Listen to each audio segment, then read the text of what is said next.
And then secondly, how would you describe your interest level in yesterday's Senate hearing? And as a player on the PGA Tour, is there anything that you are concerned or should be concerned about going forward? I just think that yesterday we didn't really learn a whole lot again.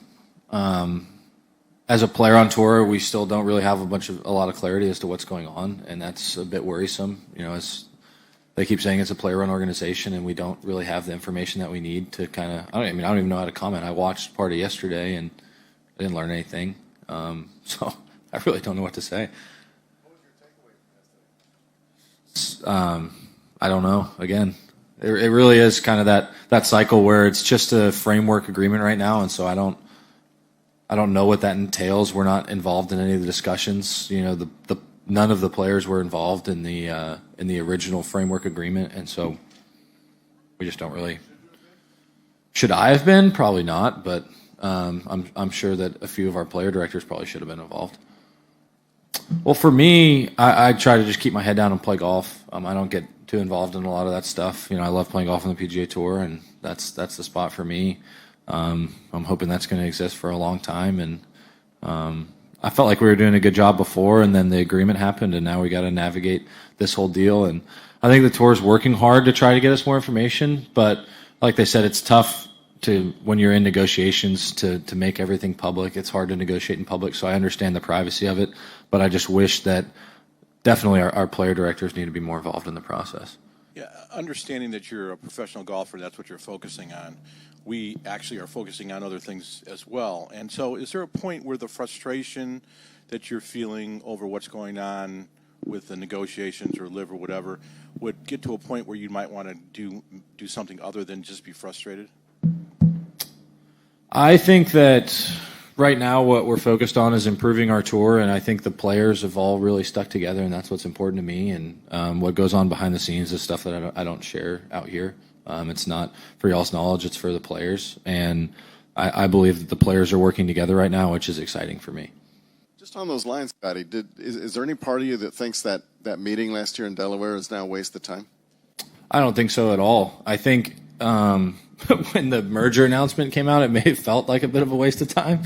But at the end of the day, I think it was good to get everybody in a room together. And I think that we are banded together as players. I mean, I think you saw the article that came out on Patrick a few weeks ago, and then a lot of guys were posting on their social media and stuff like that just because it was, a ridiculous article. And that's what I appreciate as a player, is having my voice heard, and then being able to come to a consensus with all the players and kind of go from there. And that's what we're working towards right now, is to try and get a consensus. And I mean, we're a player-run organization, and so we're doing our best as players to make it feel that way.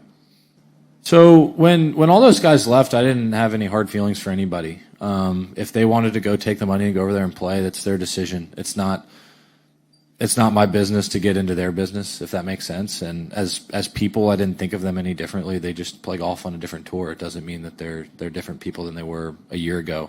And as far as my thoughts go, no relationships were harmed. I'm still friends with the guys that I was friends with before, and some of them are on LIV and some of them are on the PGA Tour. It is a bit weird that I still don't get to see them all throughout the year, besides a handful of tournaments, but none of my relationships over there were really fractured by them going to play on a different tour. Yeah, and I think that's becoming more of a habit with tour officials as well as the player directors, and that's what's important to me as being a member of the PGA Tour, is that our voice is heard, but I feel like our voice is, it's just kind of how the system goes. We have a player advisory council, and then we have the player directors. And as long as the player directors' voices are being heard, we're the ones that voted them into that position to be there, and we want their voices to be heard. And that was really the only frustration with the original announcement, is that none of those 4 or 5 guys were involved at all. But as far as things are going now, there's open lines of communication. I've had numerous discussions with tour officials and players as the weeks have gone on with all this stuff, and I feel like we're headed in the right direction. I did not actually see his statements. It was a little bit concerning that someone like him would leave our board. We have player directors, and then we have the other people that are on that advisory board that are very important to our tour, and anytime we lose one of those members is definitely a bit concerning. Those guys were put in a position for a reason, and for any of them to leave is tough for us. And so we'll see what happens. your favorite senator in the hearing? I'm not going to answer that. I'm going to give you a break, Scott. I'm going to hit a quick golf, if you don't mind. If it's